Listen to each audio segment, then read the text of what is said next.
प्रभात ने सोचा भी नहीं था कि वो इतनी जल्दी हार मान लेगा। अगर शुरुआत में ही उसके पैर पर चोट नहीं आती तो शायद वो विद्युत का मुकाबला कर पाता। प्रभात अब एक पैर पर ठीक से खड़ा भी नहीं हो पा रहा था, इसलिए वो विद्युत से फाइट नहीं कर सकता था। उसने हार मान ली और शर्मिंदा होते हुए लक्ष्य के पास आकर खड़ा हो गया। अब लक्ष्य और विद्युत के बीच मुकाबला होने वाला था। विद्युत नील और प्रभात को हरा चुका था। जरा बचकर, प्रभात ने अपने भाई लक्ष्य से कहा। लक्ष्य उम्र में प्रभात से बड़ा था और उससे ज्यादा एक्सपीरियंस्ड भी। तभी लक्ष्य को समर्थ ने धीमी आवाज में कहा, तुम्हें इसे हराने की जरूरत नहीं है, सिर्फ इसका वक्त और एनर्जी बर्बाद करने की कोशिश करना। ये सुनकर लक्ष्य ने हाँ में अपना सिर हिला दिया। यहाँ स्टेज पर रमन ने अनाउंसमेंट करते हुए कहा, प्रभात ये फाइट हार चुका है। अब लक्ष्य और विद्युत के बीच मुकाबला होगा। लक्ष्य स्टेज पर आ जाओ। अपना नाम सुनकर लक्ष्य स्टेज की तरफ बढ़ने लगा। जैसे ही उन दोनों के बीच मुकाबला शुरू हुआ तो लक्ष्य ऊंची आवाज में बोला, iron eagle gold claw technique.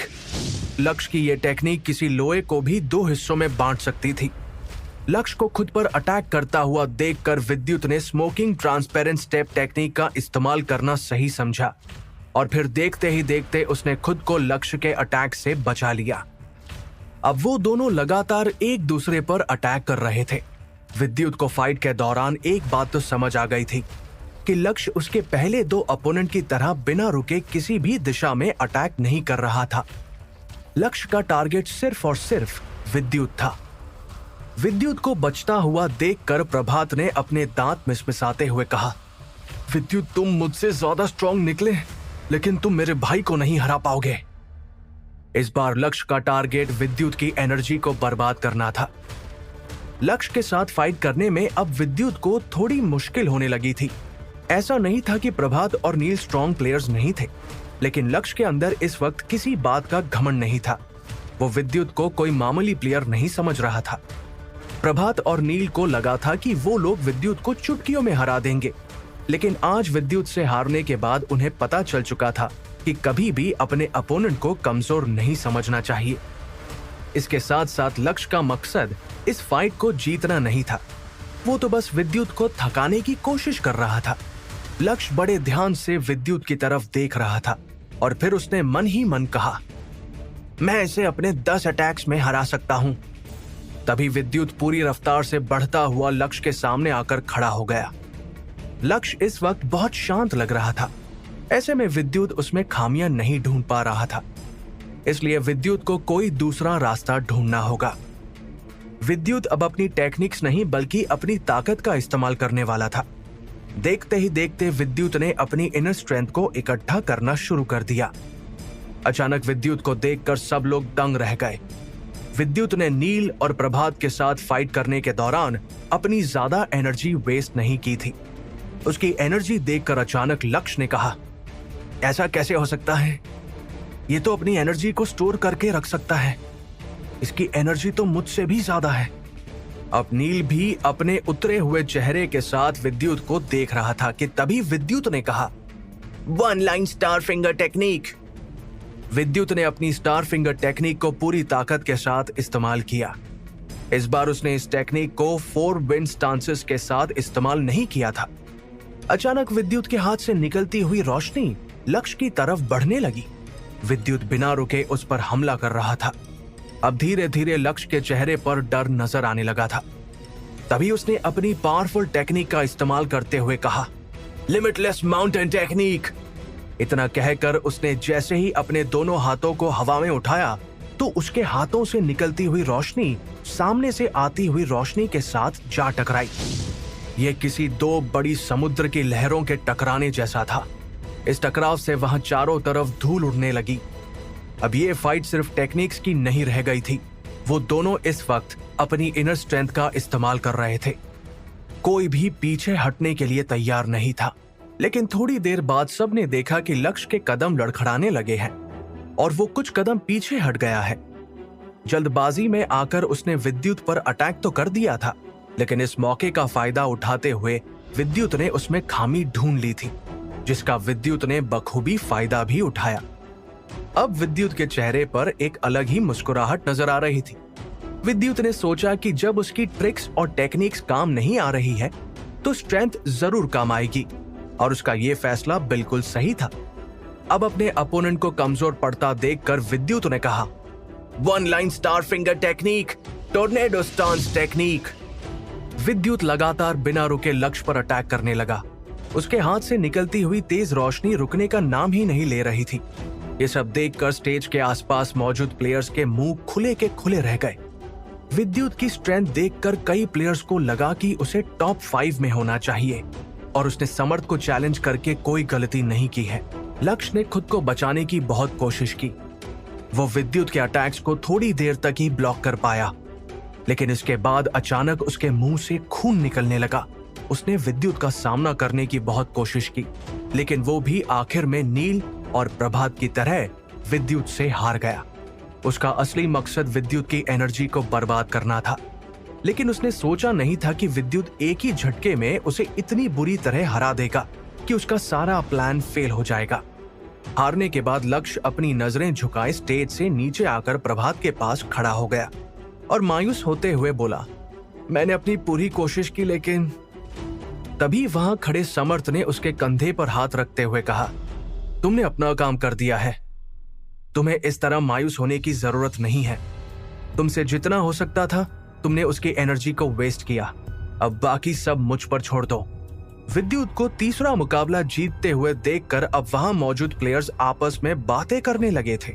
उन्हें यकीन नहीं हो रहा था कि एक प्लेयर इतनी आसानी से लगातार 3 प्लेयर्स को कैसे हरा सकता है। विद्युत ने बड़ी आसानी से तीनों फाइट्स जीत ली थी, और तो और अब लक्ष्य को हराने के बाद विद्युत ने उसकी जगह ले ली थी। अब तो विद्युत प्लेयर नंबर 8 बन चुका है। ये तो धीरे धीरे टॉप 3 में पहुंच जाएगा, एक प्लेयर हैरान होते हुए बोला।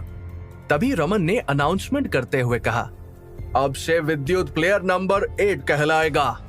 अब प्लेयर नंबर 8 और प्लेयर नंबर 3 यानी कि समर्थ के बीच फाइट होगी। देखते हैं विद्युत 3 फाइट्स जीतने के बाद आखिरी मुकाबला भी जीत पाएगा या नहीं, एक प्लेयर ने कहा। तभी ये सुनकर दूसरा प्लेयर झट से बोला, मुझे नहीं लगता कि विद्युत समर्थ को हरा पाएगा। समर्थ बहुत स्ट्रांग है।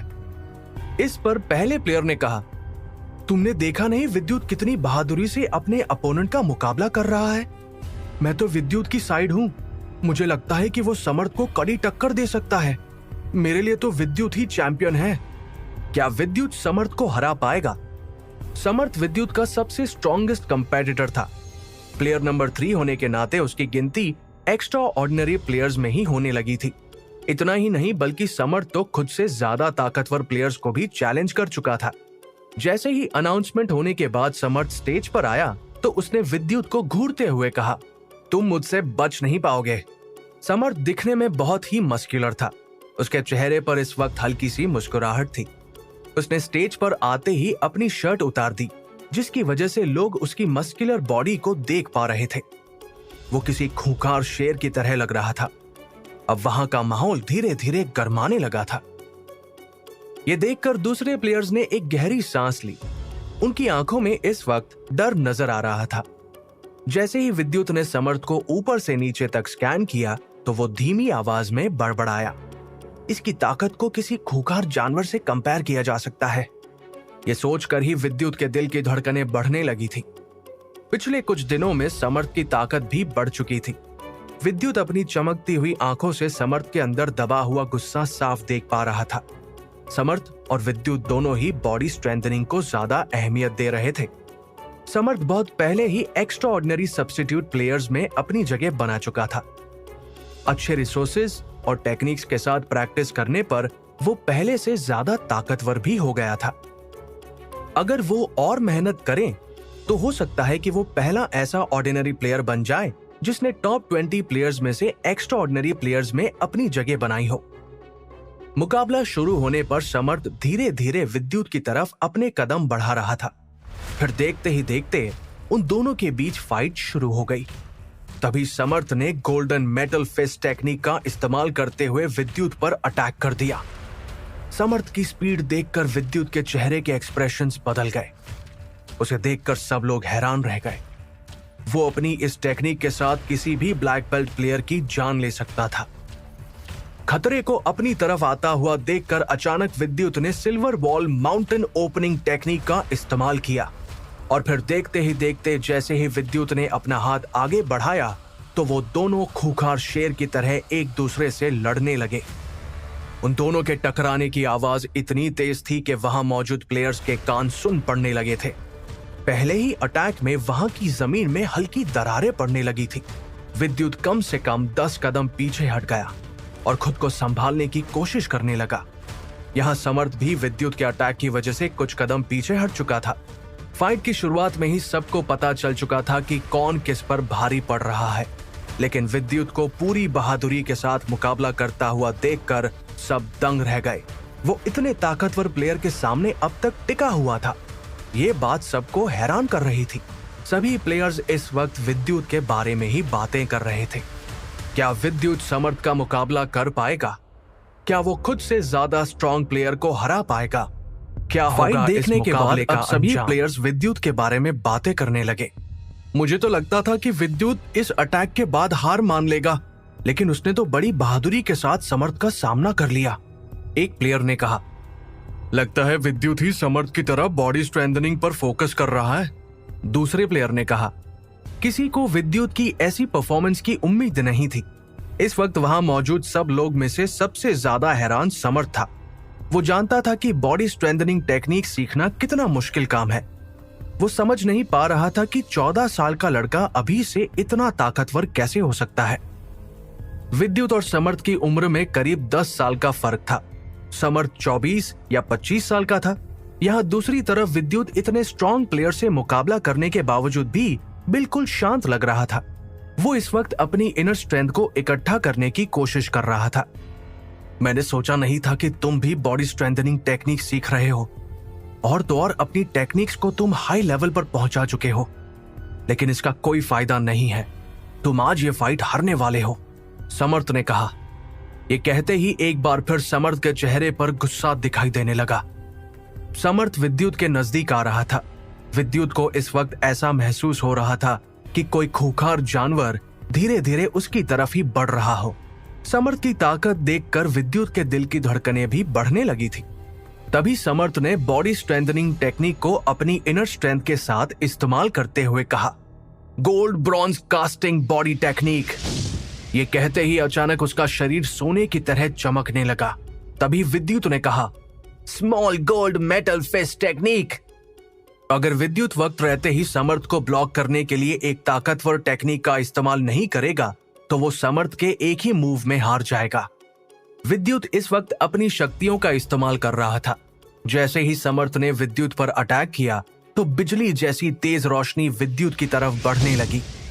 विद्युत ने भी small gold metal fist technique से जैसे तैसे खुद को प्रोटेक्ट कर ही लिया, लेकिन समर्थ का अटैक इतना दमदार था कि विद्युत लड़खड़ाता हुआ 10 कदम पीछे हट गया। अब विद्युत स्टेज के किनारे पर पहुंच चुका था। अगर वो स्टेज से नीचे गिर गया तो वो ये फाइट हार जाएगा, लेकिन विद्युत ने जैसे तैसे खुद को संभाल लिया। इस बार तो मेरा निशाना चूक गया, लेकिन अब तुम मुझसे नहीं बच पाओगे। अचानक विद्युत को संभलते हुए देखकर समर्थ ने मन ही मन कहा। तभी विद्युत आगे बढ़ते हुए बोला, flowing wind stance technique, smoking transparent step technique. अब विद्युत ने फ्लोइंग विंड स्टांस टेक्निक को पूरी ताकत के साथ इस्तेमाल करना शुरू कर दिया और फिर अचानक उसकी रफ्तार बढ़ने लगी। विद्युत ने रघुवीर की दी हुई किताबों से जो कुछ भी सीखा था वो उसे फाइट के दौरान इस्तेमाल कर रहा था। वो इस बार भी छल का सहारा लेने वाला था।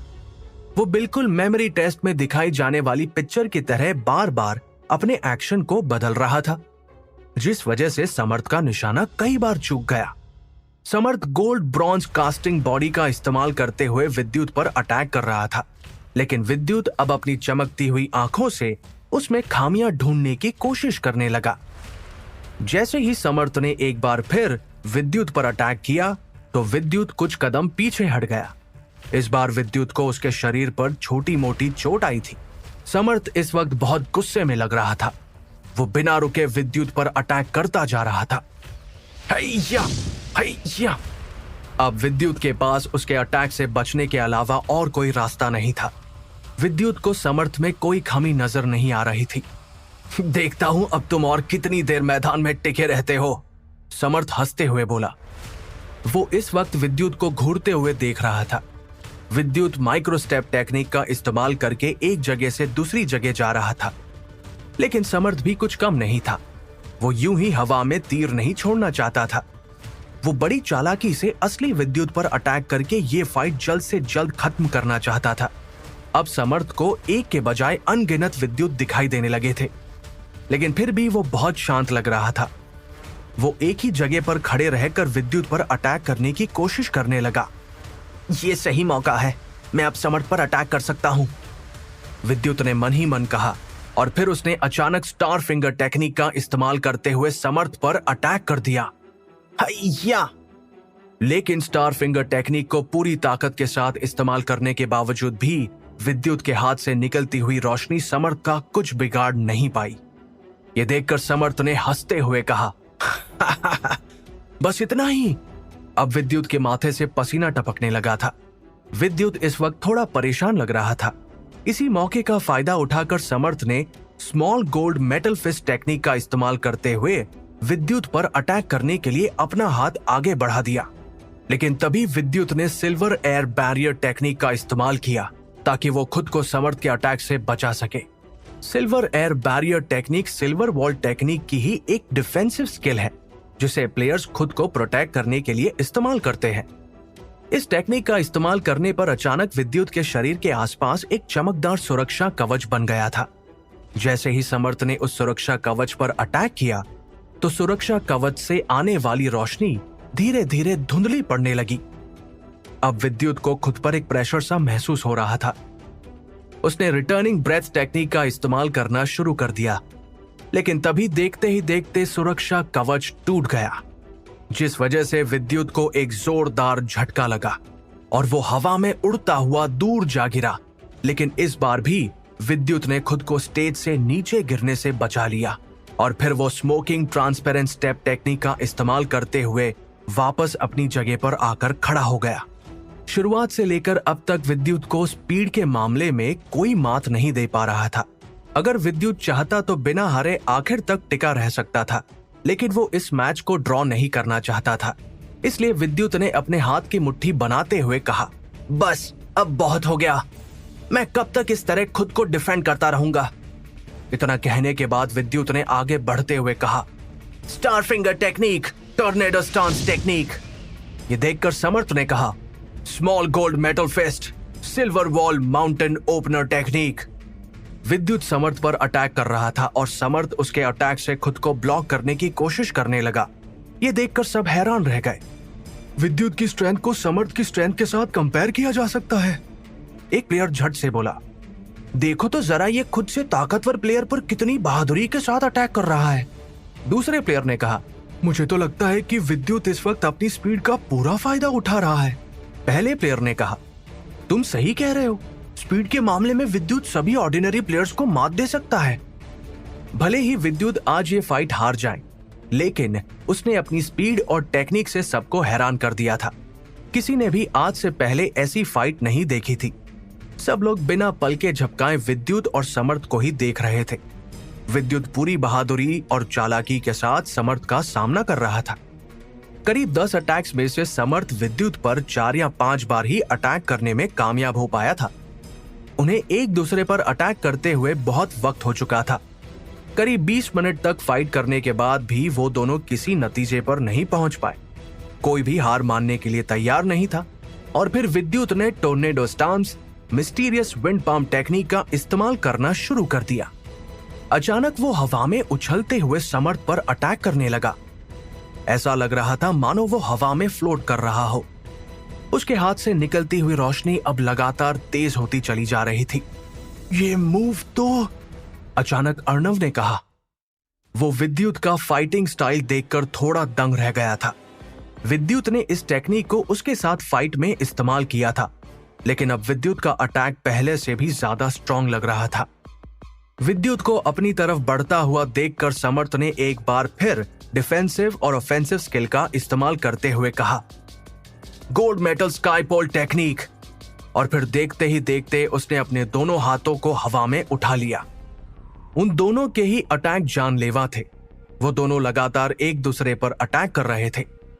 यहां एक तरफ विद्युत हवा में उड़ रहा था तो वहीं दूसरी तरफ समर्थ स्टेज पर ही खड़े रहकर उसका सामना करने लगा। जैसे ही उन दोनों की ताकत एक दूसरे से टकराई तो चारों तरफ तेज हवाएं चलने लगी। एक बार फिर एक दूसरे को कड़ी टक्कर देने के बाद वो दोनों कुछ कदम पीछे हट गए। धूल उड़ने की वजह से कोई भी उन दोनों को साफ साफ देख नहीं पा रहा था। इसके बाद विद्युत भी स्टेज पर आकर खड़ा हो गया। वो अब भी पहले जैसा ही लग रहा था, लेकिन उसके कपड़े बुरी तरह फट चुके थे। दूसरी तरफ समर्थ के शरीर पर चोट के निशान उभर आए थे, लेकिन उसके लिए यह कोई बड़ी बात नहीं थी। अगर ऐसा ही चलता रहा तो मुझे लगता है कि विद्युत नया ऑर्डिनरी प्लेयर नंबर 1 बन जाएगा, एक प्लेयर ने विद्युत की तरफ देखते हुए कहा। उस प्लेयर की बात सुनकर अर्णव और दोनों जुड़वा भाइयों के चेहरे के एक्सप्रेशंस बदल गए। वो मुड़कर उस प्लेयर की तरफ देखने लगे। वो प्लेयर भीड़ में अपनी जगह बनाते हुए स्टेज की तरफ बढ़ रहा था। ये तो प्लेयर नंबर 1 शुभम है, एक प्लेयर ने चौंकते हुए कहा। शुभम यहां क्या कर रहा है? मैंने तो सुना है कि शुभम ने एक्स्ट्राऑर्डिनरी प्लेयर्स के साथ भी फाइट की है। शुभम बहुत ताकतवर है। उसको वहां देखकर सबके मन में बहुत से सवाल उठने लगे थे। शुभम ऑर्डिनरी प्लेयर्स में सबसे ताकतवर और टैलेंटेड प्लेयर था। अब नील, अंजलि, अनिरुद्ध सब शुभम की तरफ ही देख रहे थे। जब से उन लोगों ने एकेडमी में कदम रखे थे तो उन्हें शुभम के बारे में बहुत कुछ सुनने में आया था, लेकिन वो आज पहली बार शुभम को अपनी आंखों के सामने देख रहे थे। कोई समझ नहीं पा रहा था कि आखिर शुभम विद्युत के प्लेयर नंबर 1 बनने की बात क्यों कर रहा था। शुभम ऐसा क्यों कह रहा था? क्या विद्युत टॉप 3 में अपनी जगह बना पाएगा, या फिर उसका समर्थ को चैलेंज करने का फैसला गलत साबित होगा? क्या विद्युत समर्थ का मुकाबला कर पाएगा? क्या होगा इन दोनों की फाइट का नतीजा? जानने के लिए सुनते रहिए महामानव विद्युत। शुभम को विद्युत में नंबर 1 ऑर्डिनरी प्लेयर दिखाई दे रहा था। उसकी बात सुनने के बाद बाकी प्लेयर्स हाँ में अपना सिर हिलाने लगे। शुभम, क्या तुम ये कहना चाह रहे हो कि विद्युत नंबर 1 ऑर्डिनरी प्लेयर बन सकता है? तुम्हें क्या लगता है कि ये तुम्हें भी हरा सकता है? दूसरे प्लेयर ने कहा। कुछ प्लेयर्स ये सवाल करने से खुद को रोक नहीं पाए। तभी शुभम ने सोचते हुए कहा, जहां तक मेरा अंदाजा है तो विद्युत की स्पीड, स्किल बहुत ही अच्छी है। इसमें तो मैं भी इसे मात नहीं दे सकता। इसके बाद शुभम ने मुस्कुराते हुए आगे कहा, देखा जाए तो समर्थ विद्युत से कई गुना ताकतवर है, लेकिन फिर भी विद्युत अब तक उसके सामने टिका हुआ है। यहां तक कि विद्युत को तो सिर्फ कपड़ों में छोटे मोटे छेद हुए हैं, लेकिन समर्थ के शरीर पर कई गहरे घाव देखे जा सकते हैं। शुभम को देखने के बाद अंजलि को वो एक नॉर्मल सा प्लेयर ही लग रहा था। शुभम नंबर 1 पर अपनी मेहनत से पहुंचा था। वो ताकतवर तो था, लेकिन उसमें कोई खास बात नहीं थी। मेरे हिसाब से विद्युत की ऑफेंसिव, डिफेंसिव स्किल्स के साथ साथ उसकी स्पीड स्किल्स भी टॉप लेवल पर पहुंच चुकी है। अगर मेरी मानो तो इस वक्त विद्युत समर्थ से भी ज्यादा स्ट्रांग है। समर्थ की डिफेंसिव स्किल्स अब तक सबसे ज्यादा पावरफुल थी, लेकिन अगर विद्युत ने उसे हरा दिया तो वो टॉप 3 प्लेयर्स में अपनी जगह बना सकता है। सभी प्लेयर्स शुभम की बात से सहमत थे। यहाँ दूसरी तरफ स्टेज पर अब सिचुएशन बदलने लगी थी। अचानक विद्युत ने 1 line star finger, partial wind stance technique, 4 wind stances में से तीसरे विंड स्टांस के साथ इस्तेमाल करना शुरू कर दिया। विद्युत पार्शियल विंड स्टांस का इस्तेमाल कर रहा था। उसने 1 लाइन स्टार फिंगर का इस्तेमाल करते हुए अपनी उंगली से निकलती हुई रोशनी से समर्थ के हाथ पर अटैक किया, और देखते ही देखते समर्थ की कलाई से खून निकलने लगा। ये देखकर समर्थ खुद भी दंग रह गया। लाख कोशिशों के बावजूद भी वो खुद को प्रोटेक्ट नहीं कर पा रहा था। तभी विद्युत ने दोबारा उस पर अटैक किया और फिर समर्थ के कंधे से खून निकलने लगा। अगर विद्युत ऐसे ही उस पर अटैक करता रहा तो उसकी जान भी जा सकती थी। विद्युत इस वक्त अपनी सबसे ताकतवर टेक्निक यानी कि 1 लाइन स्टार फिंगर टेक्निक का इस्तेमाल कर रहा था। एक बार फिर जब विद्युत ने समर्थ के ऊपर अटैक किया तो इस बार उसके माथे से खून निकलने लगा। यह देखकर समर्थ घबरा गया और उसने कांपती हुई आवाज में कहा, मैं अब हार मानता हूं। वो डिफेंस में सबसे अच्छा था, लेकिन फिर भी विद्युत की वन लाइन स्टार फिंगर के सामने वो कुछ नहीं कर पाया। आखिर में समर्थ को हार माननी ही पड़ी। फाइट खत्म होने के बाद रमन ने अनाउंसमेंट करते हुए कहा, विद्युत ने समर्थ को हरा दिया है। इस फाइट का विनर है विद्युत। जैसे ही रमन की आवाज सबके कानों में गूंजी तो सभी प्लेयर्स को लगा मानो वो कोई सपना देख रहे हो। ऑर्डिनरी प्लेयर्स के चेहरे इस वक्त देखने लायक थे। विद्युत ने बड़ी बहादुरी से समर्थ का सामना किया और उसे हरा भी दिया। विद्युत की स्पीड के सामने समर्थ टिक नहीं पाया। उसका आखिरी मूव देखकर तो शुभम के भी रोंगटे खड़े होने लगे थे। विद्युत की स्किल्स कमाल की है। मुझे तो लगता है अगर ये इसी स्पीड से आगे बढ़ता रहा तो जल्द ही एक्स्ट्रा ऑर्डिनरी प्लेयर्स में अपनी जगह बना लेगा, शुभम ने कहा। लगातार 4 प्लेयर्स को हराने के बाद विद्युत ने सबको शॉक में डाल दिया था। इतने सालों में एकेडमी में आज ऐसा पहली बार हुआ था जब एक ही दिन में किसी प्लेयर ने 4 प्लेयर्स के साथ फाइट की हो और उसने उन चारों को मात देते हुए जीत हासिल की हो। रूल्स के मुताबिक कोई भी प्लेयर एक से ज्यादा प्लेयर को चैलेंज नहीं कर सकता था, लेकिन सुपरवाइजर ने विद्युत को इसकी इजाजत दे दी थी। जरूर उसने विद्युत में कोई खास बात देखी होगी। अब सभी प्लेयर्स की नजरों में डर साफ दिखाई देने लगा था। अगर विद्युत समर्थ को हरा सकता है तो इसका मतलब वो दिव्या को भी चैलेंज कर सकता है। मुझे नहीं लगता कि दिव्या विद्युत को हरा पाएगी, दूसरे प्लेयर ने कहा। मुझे तो लगता है कि विद्युत अपनी ताकत के साथ शुभम को भी हरा सकता है।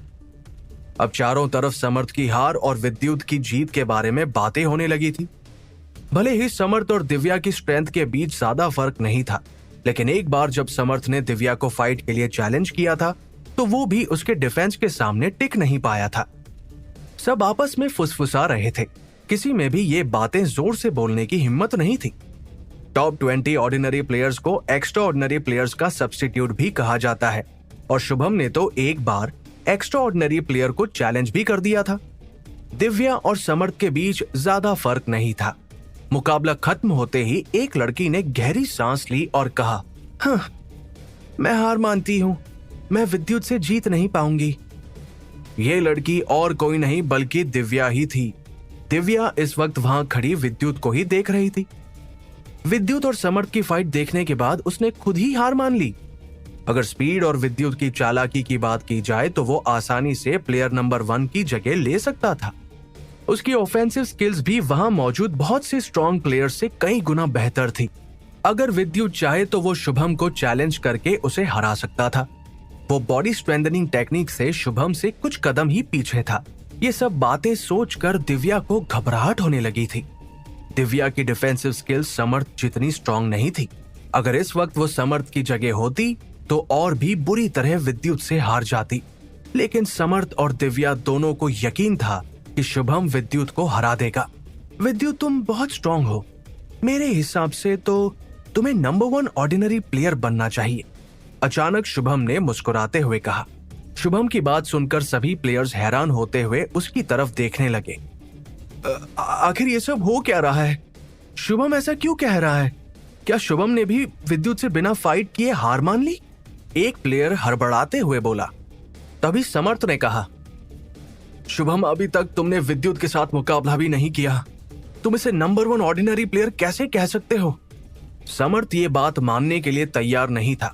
उसे यकीन नहीं हो रहा था कि शुभम विद्युत से बिना फाइट किए ये सब कह रहा है। उसकी बात सुनकर विद्युत भी शुभम की तरफ देखने लगा, लेकिन उसकी स्ट्रेंथ को स्कैन करने के बाद विद्युत सब समझ गया और फिर अचानक शुभम ने हंसते हुए कहा, अब मैं ऑर्डिनरी प्लेयर नंबर 1 नहीं रहा। 2 दिन पहले ही मैंने नंबर 1 प्लेयर की पोजीशन को छोड़ा है। अब मैं एक्स्ट्रा ऑर्डिनरी प्लेयर बन चुका हूं। यह बात किसी को पता नहीं थी, इसलिए शुभम को एक्स्ट्रा ऑर्डिनरी प्लेयर बनता देख सब दंग रह गए। यह बहुत से ऑर्डिनरी प्लेयर्स का सपना था, जिसे सबसे पहले शुभम ने हासिल किया था। शुभम वो पहला ऑर्डिनरी प्लेयर था जिसने एक्स्ट्रा ऑर्डिनरी प्लेयर्स में अपनी जगह बना ली थी। विद्युत भी इस वक्त शुभम को देखकर मुस्कुरा रहा था, क्योंकि शुभम के मन में विद्युत के लिए कोई नफरत नहीं थी। विद्युत उसे देखकर ही समझ गया कि शुभम एक अच्छा प्लेयर है। तभी शुभम ने विद्युत से कहा, मुझे उम्मीद है कि कुछ सालों में तुम भी एक्स्ट्राऑर्डिनरी प्लेयर बनकर मुझसे मिलोगे। ये सुनकर विद्युत ने हाँ में अपना सिर हिला दिया। कुछ वक्त बाद शुभम वहां से चला गया। एक बार फिर अब सबका ध्यान शुभम से हटकर विद्युत पर आ गया था। अगर शुभम नंबर 1 प्लेयर नहीं है तो क्या उसकी जगह विद्युत को दी जाएगी? एक प्लेयर ने कहा। सब इस वक्त इस सवाल का जवाब पाने के लिए बेताब थे। इसकी उम्मीद विद्युत को भी नहीं थी। 4 प्लेयर्स को लगातार हराने के बाद अब दिव्या भी हैरान थी। मुकाबला खत्म होने के बाद विद्युत अनिरुद्ध और अर्जुन के पास आकर खड़ा हो गया। वो दोनों बहुत एक्साइटेड लग रहे थे। उनकी आंखों में इस वक्त खुशी के आंसू थे।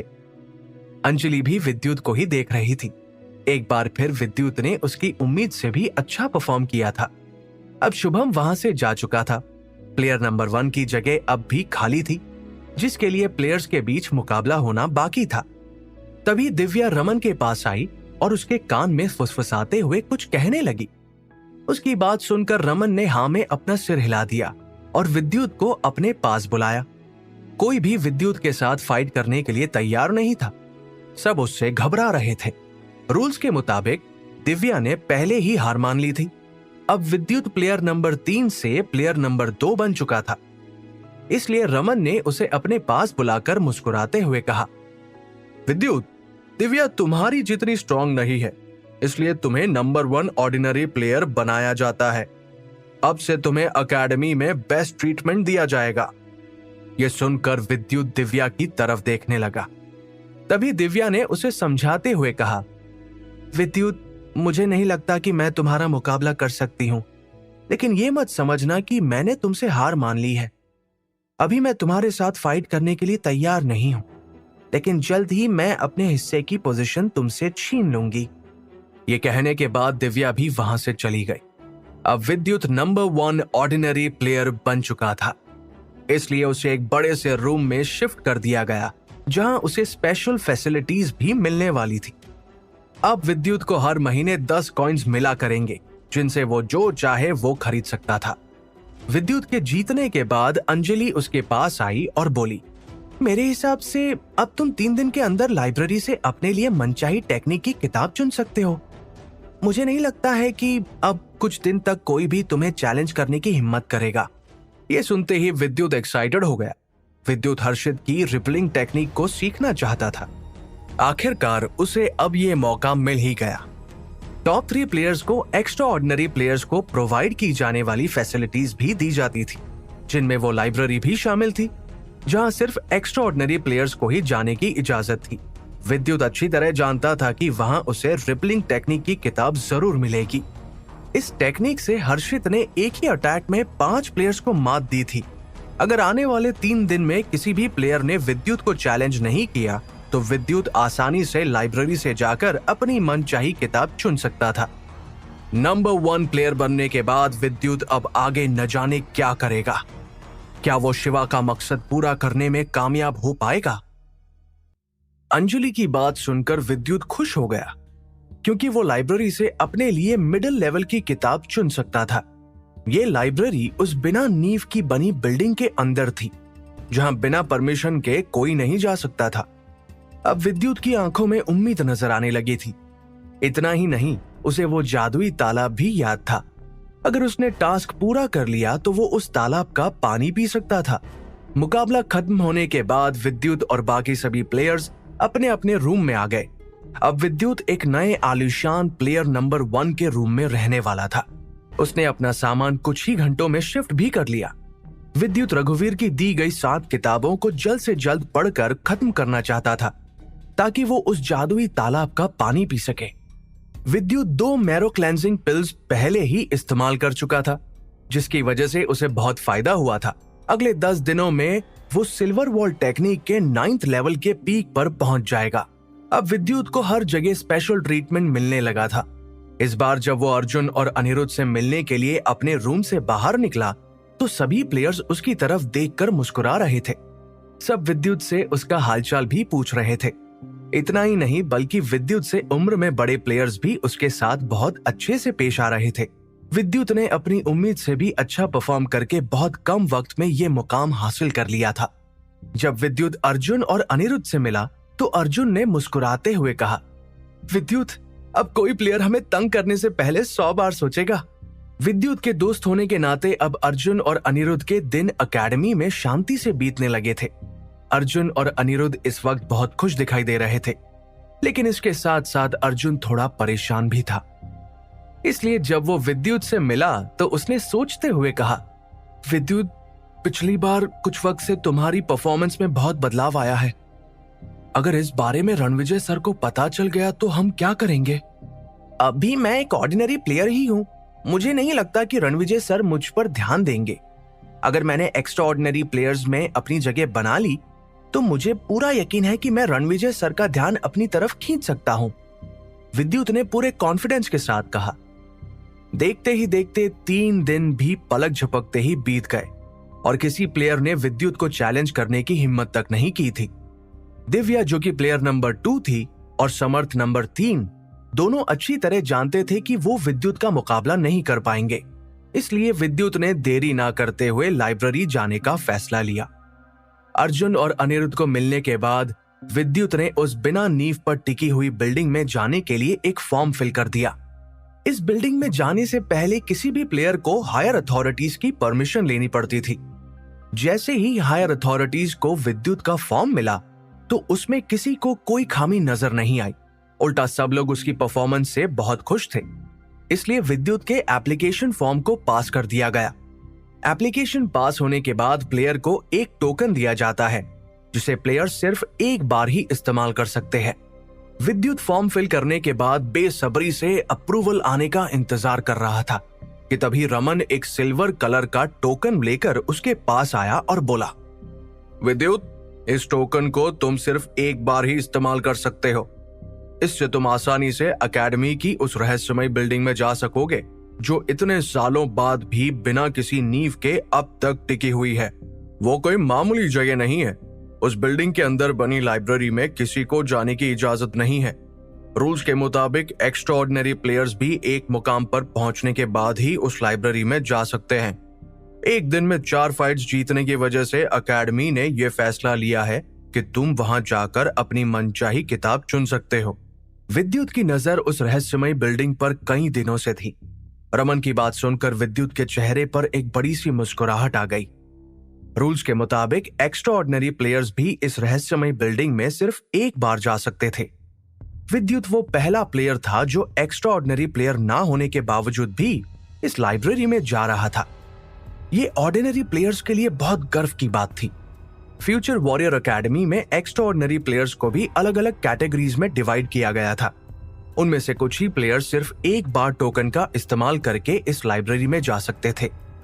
विद्युत इस वक्त इस बात से खुश था कि उसे 2 बार इस लाइब्रेरी में जाने का मौका मिलेगा। फिलहाल तो वो नंबर 1 ऑर्डिनरी प्लेयर था। जब वो एक्स्ट्रा ऑर्डिनरी प्लेयर बन जाएगा तब वो दोबारा रहस्यमय लाइब्रेरी में जाएगा। विद्युत ने सोचा नहीं था कि 4 प्लेयर्स को हराने के बाद उसे ऐसा कुछ एक्सपीरियंस करने को मिलेगा। विद्युत मुस्कुराते हुए रमन की बात सुन रहा था। टोकन लेने के बाद विद्युत जादुई लाइब्रेरी की तरफ चला आया। ये लाइब्रेरी एकेडमी की कुछ खास जगहों में थी, जहां जाने की इजाजत खुद रमन को भी नहीं थी। विद्युत ने जैसे ही एकेडमी की बिल्डिंग के बाहर कदम रखे तो उसे दूर एक बड़ी सी बिल्डिंग नजर आई। उसके गेट पर 2 गार्ड्स पहरा दे रहे थे, जो दिखने में शिवा से भी ताकतवर लग रहे थे। विद्युत जैसे ही गेट के पास पहुंचा तो एक गार्ड ने उसकी तरफ देखते हुए कहा, तुम कहां जा रहे हो? यहां बिना टोकन के किसी को आने की इजाजत नहीं है। अभी के अभी यहां से चले जाओ। दूसरा गार्ड भी विद्युत को घूरते हुए देख रहा था। उन्होंने जैसे ही देखा कि विद्युत के कपड़ों पर ऑर्डिनरी प्लेयर का टैग लगा हुआ है तो वो उसे वहां से वापस जाने के लिए कहने लगे।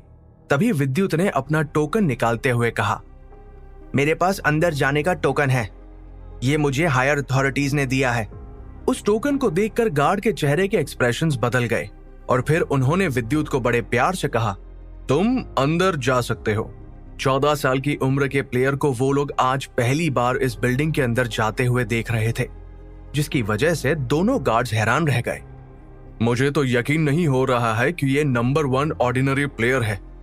देखने में तो ये एक मामूली सा प्लेयर लगता है, गार्ड ने कहा। विद्युत ने जैसे ही उस बिल्डिंग के अंदर कदम रखे तो उसे लगा मानो वो किसी दूसरी दुनिया में आ गया हो। वहां सब कुछ जादुई लग रहा था। चारों तरफ रंग बिरंगी किताबें हवा में उड़ रही थी। इससे पहले कि विद्युत अपनी शक्तियों का इस्तेमाल करके उस जगह को स्कैन कर पाता, उसे एक रौबदार आवाज सुनाई दी।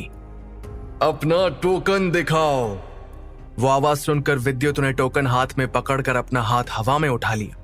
विद्युत को आवाज तो सुनाई दे रही थी, पर उस आवाज के पीछे छुपा आदमी विद्युत को कहीं नजर नहीं आ रहा था। उसके बाद उसे वो आवाज दोबारा सुनाई दी। तुम अपनी मनचाही मिडिल लेवल की कोई भी टेक्निक चुन सकते हो। इसके बाद अचानक विद्युत को सीढ़ियां नजर आने लगी, जो कुछ देर पहले वहां नहीं थी। विद्युत को यह सब जादू से कम नहीं लग रहा था। वो सीढ़ियां चढ़कर एक धुंधली सी जगह पर आ गया, जहां उसे कुछ भी साफ साफ दिखाई नहीं दे रहा था। वहां हर जगह कागज की छोटी छोटी स्लिप्स हवा में उड़ रही थी। उनके ऊपर छोटी पिक्चर्स बनी हुई थी और उन स्लिप्स पर किताब में सिखाई जाने वाली टेक्निक के बारे में भी बताया गया था। तभी विद्युत को वो रौबदार आवाज दोबारा सुनाई दी। तुम्हारे पास सिर्फ आधा घंटा है। तुम्हें हवा में उड़ती हुई इन स्लिप्स में से किसी एक को चुनना होगा। अब विद्युत को इस लाइब्रेरी के रूल्स समझ आने लगे थे। उसने बात सुनकर हाँ में अपना सिर हिला दिया, लेकिन उसे इस वक्त थोड़ा अजीब महसूस हो रहा था। विद्युत को वो आवाज सुनाई तो दे रही थी, लेकिन उसे ऐसा लग रहा था मानो वो आवाज उसके दिमाग में गूंज रही हो। जबकि अगर कोई किसी भी इंसान से बात करते हुए दूर खड़ा हो तो वो आवाज इंसान के कानों में गूंजती है। और तो और उसे वहां कोई नजर भी नहीं आ रहा था। विद्युत इस वक्त कुछ समझ नहीं पा रहा था, लेकिन तभी उसने सोचा कि ये फ्यूचर वॉरियर एकेडमी है और यहाँ पर कुछ भी हो सकता है। ये रहस्यों से भरी हुई है। अब विद्युत धीरे धीरे अपनी चमकती हुई आंखों से उन स्लिप्स को देखते हुए बोला, dragon returning palm, dominant king fist, no wind manual, flame sword. Vidyut ने उन हवा में उड़ती हुई स्लिप्स में से करीब 100 से भी ज्यादा स्लिप्स पर लिखी टेक्निक्स और उनके कंटेंट्स को अपनी मेमोरी में स्टोर कर लिया। अब धीरे धीरे वो एक एक करके सभी टेक्निक्स को कंपेयर कर रहा था। इसके बाद विद्युत अपने काम पर लग गया।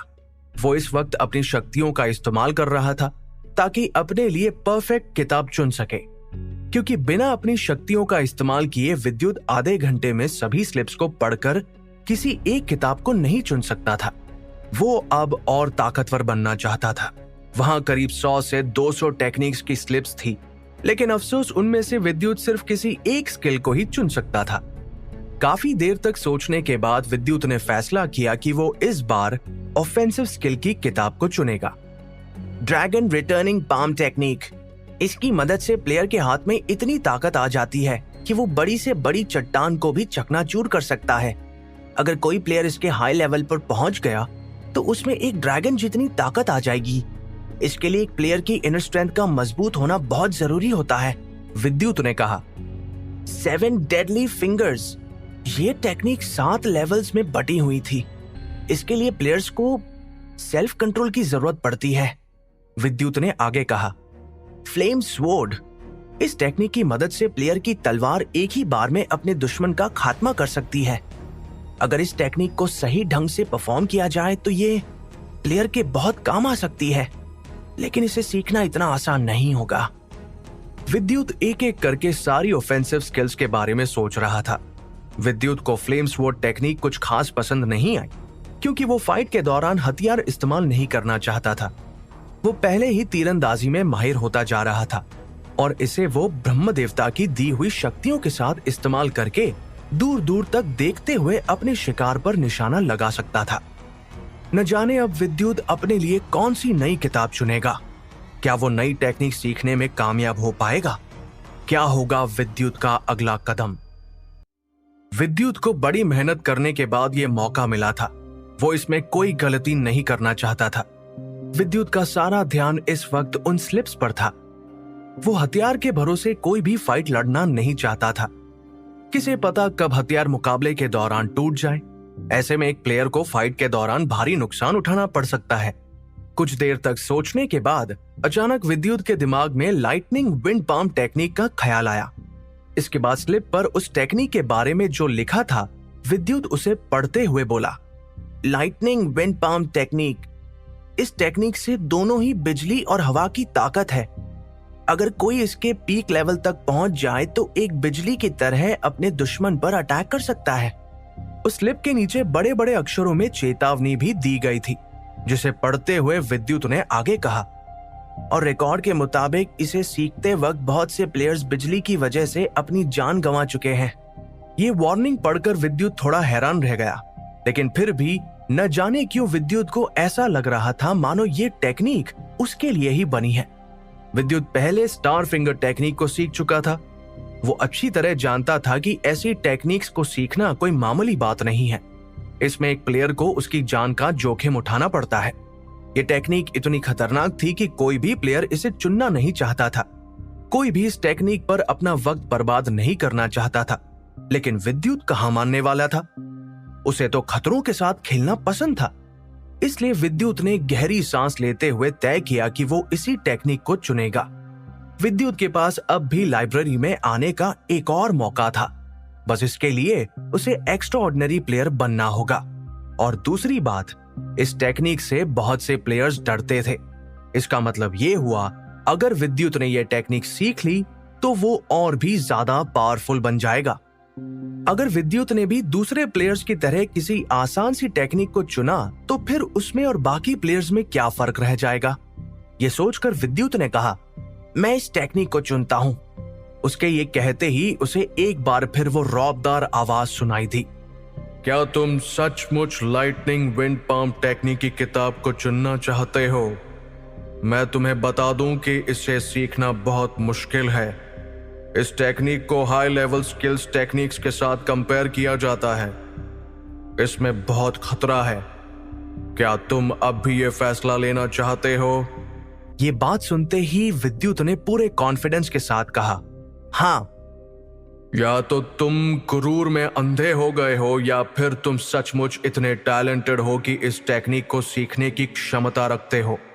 अब तक इसे जिसने भी सीखने की कोशिश की है, उन प्लेयर्स की या तो जान चली गई या फिर उनका शरीर काम करने लायक ही नहीं बचा। मैं तुम्हें पहले ही चेतावनी दे रहा हूं। मैं नहीं चाहता कि तुम्हें बाद में अपने इस फैसले पर पछतावा हो। इसके बाद वो आवाज कहीं गायब हो गई। कोई भी इस टेक्निक के पीक लेवल तक नहीं पहुंच पाया था, और अगर कोई प्लेयर हिम्मत करके इसके पीक लेवल तक पहुंच भी गया तो बिजली गिरने की वजह से उनकी जान चली गई। ये सब सुनने के बाद कोई भी प्लेयर घबरा जाएगा, लेकिन विद्युत ने उस आवाज पर ध्यान नहीं दिया। तभी विद्युत ने कहा, मैं यही टेक्निक चुनना चाहता हूं। इतना कहने के बाद अचानक उस स्लिप में से एक रोशनी निकलने लगी, जो विद्युत को एक ऐसी जगह पर ले गई जहां तेज हवाएं चल रही थी। अब विद्युत को लगातार तेज बिजली के कड़कने की आवाज सुनाई देने लगी। तभी विद्युत ने देखा कि अचानक उस तेज कड़कती हुई बिजली ने एक बड़ी सी चट्टान को कुछ ही सेकंड्स में चकनाचूर कर दिया है। ये देखकर विद्युत हैरान होते हुए बोला, ये टेक्निक तो बहुत पावरफुल है। उसने बिना देरी किए अपनी शक्ति का इस्तेमाल करते हुए हर छोटी से छोटी डिटेल को अपनी मेमोरी में स्टोर करना शुरू कर दिया। टेक्निक्स चुनने के बाद उन स्लिप से आती हुई रोशनी प्लेयर्स को एक ऐसी सपनों की दुनिया में ले जाती थी जहां उन्हें टेक्निक के बारे में और गहराई में बताया जाता था। लेकिन ये सपना प्लेयर सिर्फ एक बार ही देख सकते थे। विद्युत ने बड़ी ही चालाकी से अपनी मेमोरी का इस्तेमाल करते हुए इस सपने को याद कर लिया, और फिर कुछ ही सेकंड बाद विद्युत सपने से बाहर आ गया। उसने देखा कि वो हवा में उड़ती हुई स्लिप्स में अचानक आग लग गई और वो जलकर राख हो चुकी है। देखते ही देखते बाकी स्लिप्स भी कहीं गायब हो गई। अब वहां विद्युत के सामने लाइटनिंग विंड पाम टेक्निक की किताब रखी हुई थी, जिसे लेने के बाद विद्युत उस जादुई लाइब्रेरी से बाहर आने लगा। वहां वापस आने से पहले विद्युत को एक बार फिर वो आवाज सुनाई दी, तुम इस किताब को किसी के साथ शेयर नहीं कर सकते। अगर किसी भी प्लेयर ने ऐसा करने की गलती की तो उसे एकेडमी से निकाल दिया जाएगा। लेकिन विद्युत ने उस आवाज पर ध्यान नहीं दिया और फिर वो बिल्डिंग से बाहर आ गया। लेकिन अब भी वो आवाज विद्युत के दिमाग में गूंज रही थी, तुम्हें खुद पर और अपनी ताकत पर बहुत गुरूर है ना? तुम्हारी हिम्मत कैसे हुई मुझे अनसुना करने की? तुमने इस टेक्निक को चुनकर ठीक नहीं किया। विद्युत ने शुरुआत से ही उस आवाज पर ज्यादा ध्यान नहीं दिया था। उसे जो ठीक लग रहा था उसने वैसा ही किया। इस आवाज को सुनकर विद्युत को लग रहा था कि प्लेयर्स उस आवाज के मुताबिक सोच समझकर अपने लिए किताब चुनते होंगे। शायद इसीलिए वो आवाज इस वक्त इतने गुस्से में लग रही थी। विद्युत इस बात से अनजान था कि वो आवाज किसकी थी। हो सकता है वो आवाज अकेडमी के किसी ऐसे इंसान की हो जो अकेडमी में सबसे ऊंचे पद पर हो। लेकिन बिना कुछ सोचे विद्युत वहां से चला आया। यहाँ बिल्डिंग के अंदर एक बूढ़ा आदमी हंसते हुए बोला, सर, ये ऑर्डिनरी प्लेयर बहुत नासमझ है, इसे आपकी बात समझ नहीं आई। इस पर वक्त बर्बाद करना सही नहीं होगा। उस आदमी ने विद्युत को बहुत ही खतरनाक टेक्निक को चुनते हुए देखा था, इसलिए वो बार बार विद्युत को उसके भले के लिए रोक रहा था, लेकिन विद्युत ने उसे अनसुना कर दिया। जब उस आदमी को पता चला कि विद्युत एक ऑर्डिनरी प्लेयर है तो वो हैरान होते हुए बोला, इस लाइब्रेरी में आने की इजाजत तो सिर्फ टॉप ऑर्डिनरी प्लेयर्स को ही दी जाती है। इसका मतलब कि प्लेयर। इतना कहने के बाद वो चुप पड़ गया। दूसरी तरफ वापस आने के बाद विद्युत लाइटनिंग विंड पाम टेक्निक के बारे में सोचने लगा। ये एक ऑफेंसिव स्किल है। विद्युत को यह टेक्निक एशियन पार्शल टेक्निक से मिलती जुलती लग रही थी। एशियन पार्शल टेक्निक एक हाई लेवल टेक्निक थी। नई स्किल की किताब लेने के बाद विद्युत आज बहुत खुश लग रहा था। अपने रूम के अंदर आने के बाद वो आंखें बंद करके उस सीन को याद करने लगा जब वो सपनों की दुनिया में पहुंच गया था, जहां चारों तरफ तेज हवाएं चलने के साथ साथ तेज बिजली भी कड़क रही थी। थोड़ी देर बाद विद्युत ने गहरी सांस लेते हुए अपनी आंखें खोली और उस किताब को पढ़ने लगा। कुछ ही पलों में विद्युत ने उस किताब के हर पन्ने को अपनी मेमोरी में स्टोर कर लिया और फिर एक्साइटेड होते हुए कहा, लाइटनिंग विंड पाम टेक्निक के 6 लेवल्स हैं। पहला लेवल लर्नर लेवल है, जिसमें प्लेयर को हवा को काबू करना सीखना होगा। दूसरा लेवल बिगिनर लेवल है, जिसमें मैं अपनी शक्तियों और ताकत से हवा और बिजली को काबू कर पाऊंगा। तीसरा लेवल लो लेवल है, जिसमें प्लेयर के अटैक से बिजली कड़कने की आवाज आने लगती है। चौथा लेवल हाई लेवल है, जिसकी मदद से प्लेयर अपने ओपोनेंट के शरीर को सुन कर सकता है। पांचवा लेवल यानी कि पीक लेवल, इस पर पहुंचने के बाद प्लेयर की ताकत 10 गुना बढ़ जाती है। आखिरी लेवल यानी कि मैक्सिमम लेवल, इस लेवल पर पहुंचने पर प्लेयर के अंदर बिजली जैसी ताकत आ जाती है, जिसकी मदद से वो अपने अपोनेंट को चुटकियों में हरा सकता है। इतना ही नहीं, इससे सामने वाले की जान भी जा सकती है। ये सब कहने के बाद विद्युत के दिल की धड़कनें बढ़ने लगी थी। ये अब तक की उसकी सबसे ताकतवर और जानलेवा टेक्निक्स में से एक थी। उसे ये कोई मिडिल लेवल की टेक्निक नहीं लग रही थी। जैसे जैसे टेक्निक के लेवल बढ़ रहे थे, वैसे वैसे खतरा भी बढ़ता जा रहा था। अगर प्लेयर ने छोटी सी गलती की तो इससे उसे भारी नुकसान उठाना पड़ सकता था। इतना ही नहीं, एक गलत कदम से प्लेयर अपनी जान भी गंवा सकता था। इसीलिए विद्युत को इस टेक्निक को बहुत ध्यान से सीखना होगा। जिस किसी ने भी इस टेक्निक को बनाया है वो सचमुच बहुत ताकतवर होगा। अब मुझे इस टेक्निक को सीखने के लिए कड़ी मेहनत करनी होगी, विद्युत ने पूरी हिम्मत के साथ कहा। लाइटनिंग विंड पाम टेक्निक को सीखने के लिए सबसे पहले विद्युत को हवा को काबू करना सीखना होगा। इसके बिना वो आगे नहीं बढ़ सकता था। विद्युत को इसमें उसके फॉरवर्ड स्टांस से काफी मदद मिल सकती थी। उसने पहले ही 3 विंड स्टांस को सीख लिया था। उसे बस एक बर्निंग विंड स्टांस की प्रैक्टिस करने की जरूरत थी। विद्युत को 4 विंड स्टांसेस में से 3 स्टांसेस तो आते ही थे। ये सोचकर उसने मुस्कुराते हुए कहा, मैंने बिल्कुल सही डिसीजन लिया है, ये टेक्निक मेरे बहुत काम आएगी। लेकिन तभी विद्युत को उस रौबदार आवाज की कहीं बातें याद आने लगी। विद्युत को इस टेक्निक का पहला लेवल ही पार करने में करीब 1 या 2 महीने लग सकते थे, लेकिन 4 विंड स्टांसेस को सीखने के बाद उसके लिए ये काम बहुत आसान हो गया था। विद्युत पहला लेवल तो आसानी से पार कर लेगा, लेकिन उसका असली इम्तिहान दूसरे लेवल से शुरू होने वाला था। विद्युत वक्त बर्बाद नहीं करना चाहता था, इसलिए उसने प्रैक्टिस शुरू कर दी। एक दिन में उसने पहला लेवल बड़ी आसानी से पार कर लिया। अब बारी दूसरे लेवल की थी, जिस तक पहुंचने में विद्युत को कड़ी मेहनत करनी पड़ी। 2 दिन लगातार प्रैक्टिस के बाद वो दूसरे लेवल तक पहुंच ही गया। विद्युत अपने खाली वक्त में रघुवीर की दी हुई किताबें भी पढ़ रहा था। उसने सभी किताबें पढ़कर खत्म कर दी थी। सिर्फ एक आखिरी किताब ही बची थी।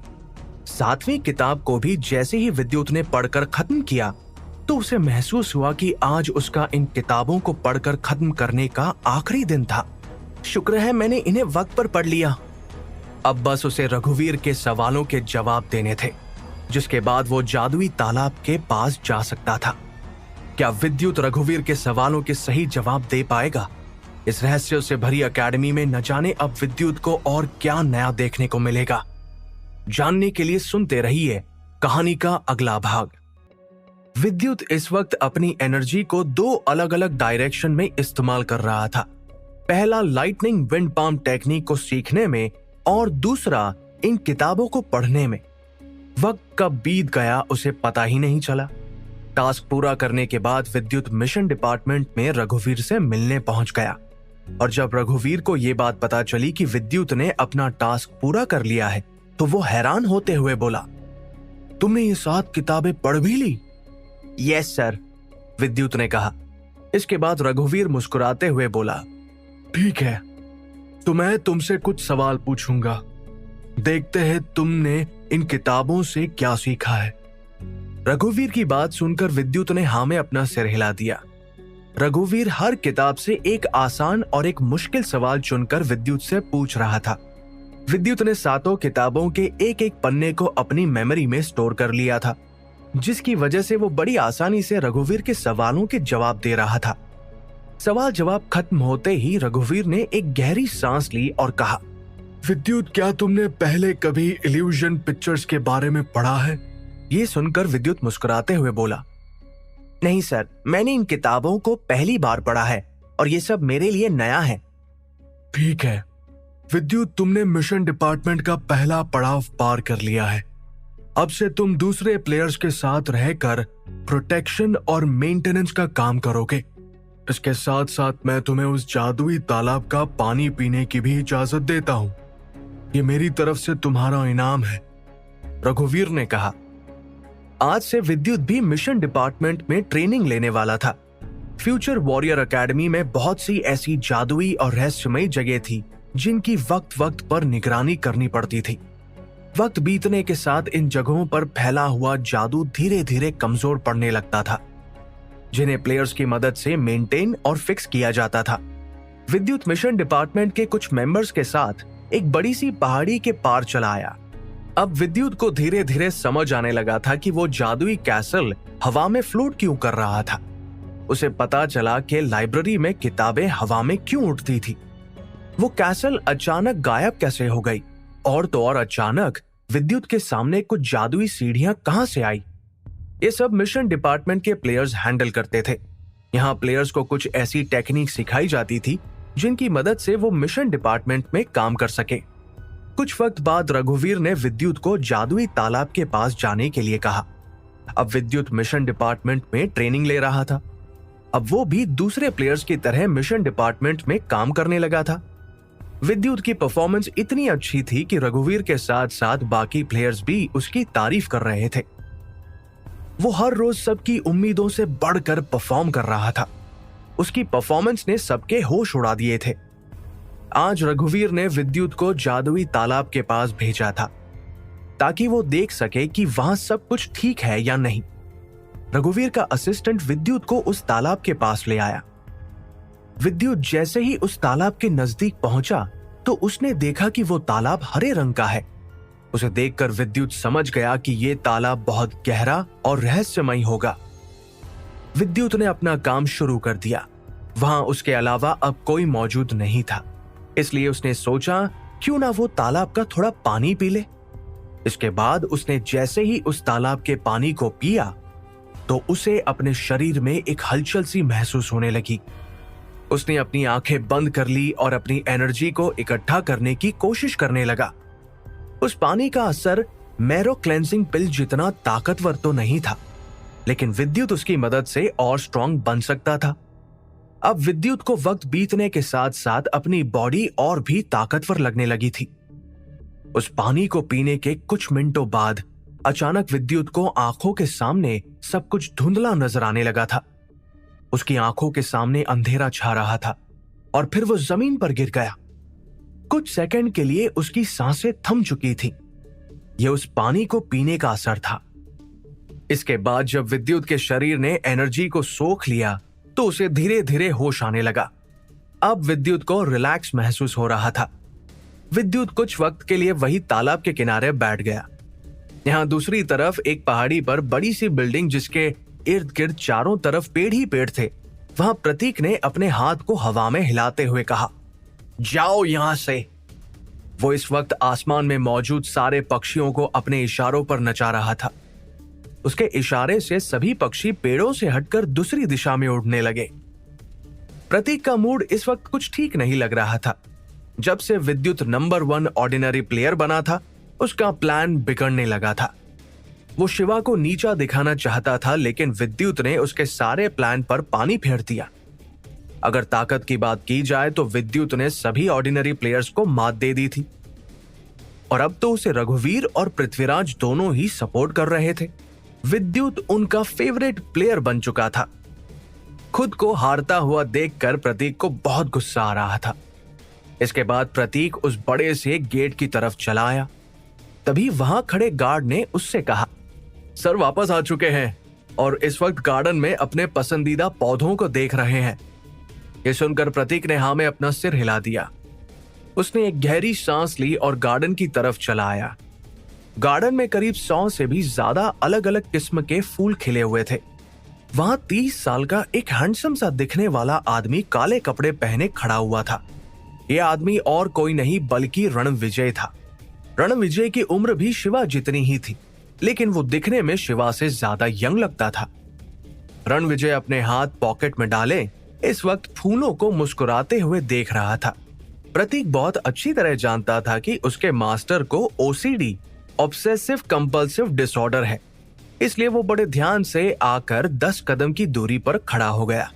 सर, मैं आपको शिवा सर के प्लेयर्स के बारे में बताने आया हूं, प्रतीक ने धीमी आवाज में कहा। शिवा, तुम मुझे एक मामूली सी प्रॉब्लम के बारे में बताने आए हो? रणविजय की आवाज में इस वक्त नरमी साफ नजर आ रही थी, लेकिन फिर भी न जाने क्यों प्रतीक को उससे डर लगने लगा था। उसकी बात सुनकर प्रतीक ने हड़बड़ाते हुए कहा, सर, हमारा कोई भी प्लेयर काम का नहीं है। मेरे साथी ऑर्डिनरी प्लेयर्स तक को हराने में नाकाम हो गए हैं। और इतना कहने के बाद प्रतीक अचानक चुप पड़ गया। अगर प्रतीक रणविजय को डिटेल में सब कुछ बताएगा तो इससे रणविजय को प्रतीक की काबिलियत पर शक हो सकता था। लेकिन तभी रणविजय ने कहा, साफ साफ कहो, आखिर बात क्या है? तुम कहना क्या चाहते हो? शिवा सर के 3 प्लेयर्स ने हमारी एकेडमी में कदम रखे हैं। उन तीनों ने चैंपियनशिप में हिस्सा लेकर टॉप 20 प्लेयर्स में अपनी जगह बना ली थी। अर्जुन और अनिरुद्ध दोनों ही मामूली से प्लेयर लगते हैं, उनमें ऐसी कोई खास बात नहीं है। लेकिन शिवा सर का एक प्लेयर जिसका नाम विद्युत है, वो इस वक्त पूरी एकेडमी में छाया हुआ है। टैलेंट टेस्ट में उसने बहुत बुरा परफॉर्म किया था, लेकिन फिर भी उसने अब धीरे धीरे एकेडमी में अपने कदम जमाना शुरू कर दिए हैं। प्रतीक की बात सुनकर रणविजय समझ गया कि प्रतीक उससे विद्युत के बारे में बताना चाहता है। इसके बाद प्रतीक ने रणविजय को बताया कि विद्युत ने किस तरह पिल मेकिंग डिपार्टमेंट और मिशन डिपार्टमेंट में अच्छा परफॉर्म करके रघुवीर और पृथ्वीराज का दिल जीत लिया है। पहले तो रणविजय ने प्रतीक की बातों पर ज्यादा ध्यान नहीं दिया, लेकिन अब उसे ये बात पता चली तो धीरे धीरे उसके चेहरे के एक्सप्रेशंस बदलने लगे। विद्युत के नंबर 1 ऑर्डिनरी प्लेयर बनने से रणविजय को कोई फर्क नहीं पड़ रहा था, लेकिन प्रतीक की सारी बातें सुनने के बाद वो धीमे से मुस्कुराते हुए बोला, ये तो हमारी एकेडमी के लिए बहुत अच्छी बात है।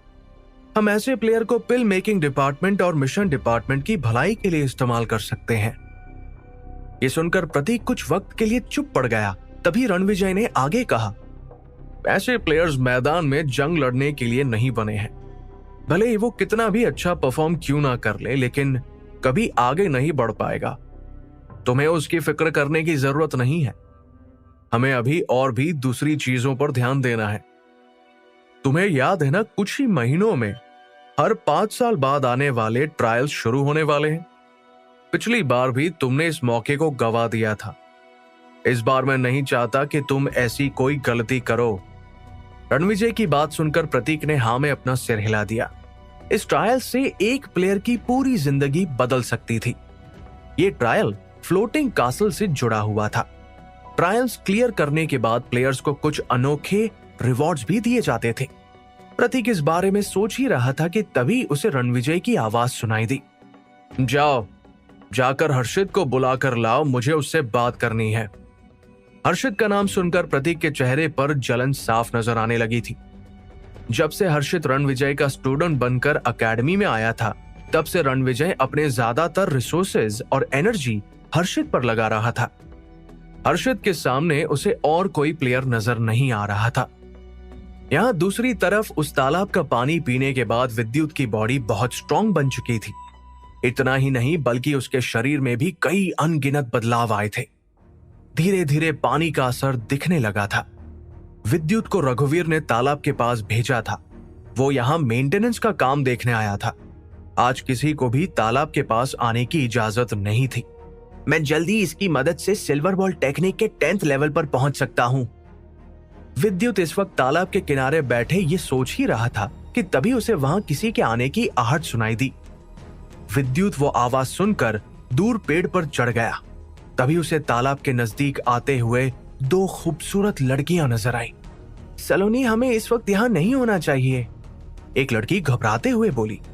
ये सुनकर सलोनी ने कहा, तुम खामखा डर रही हो, मैं हूं ना तुम्हारे साथ। मैंने सुना है कि इस तालाब में कुछ गड़बड़ चल रही है, लेकिन अब सब कुछ ठीक हो चुका है। आज यहाँ आने की इजाजत किसी प्लेयर को नहीं है, इसलिए कोई हमें देख नहीं पाएगा। आखिर ये दोनों लड़कियां कौन थी और यहाँ क्या कर रही थी? सलोनी की दोस्त इस वक्त इतनी घबराई हुई क्यों लग रही थी? जानने के लिए सुनते रहिए। सलोनी अपनी दोस्त के साथ तालाब की तरफ बढ़ रही थी। सलोनी की बात सुनकर दूसरी लड़की ने चुपचाप हाँ में अपना सिर हिला दिया। सलोनी देखने में बहुत खूबसूरत थी। उसमें उसके साथ चल रही दूसरी लड़की एक वक्त थोड़ी घबराई हुई लग रही थी।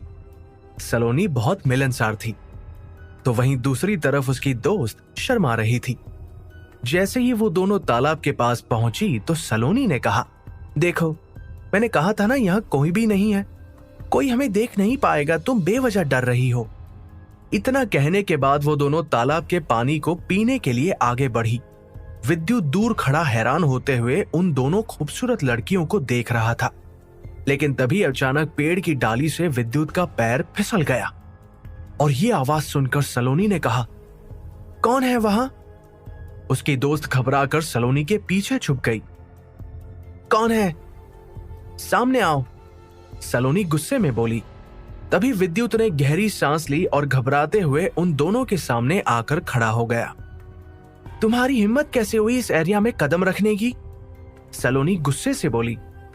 विद्युत जैसे 14 साल की उम्र के लड़के को वहां देखकर सलोनी हैरान रह गई थी, लेकिन विद्युत की नजरें इस वक्त उसके पीछे खड़ी लड़की पर थी।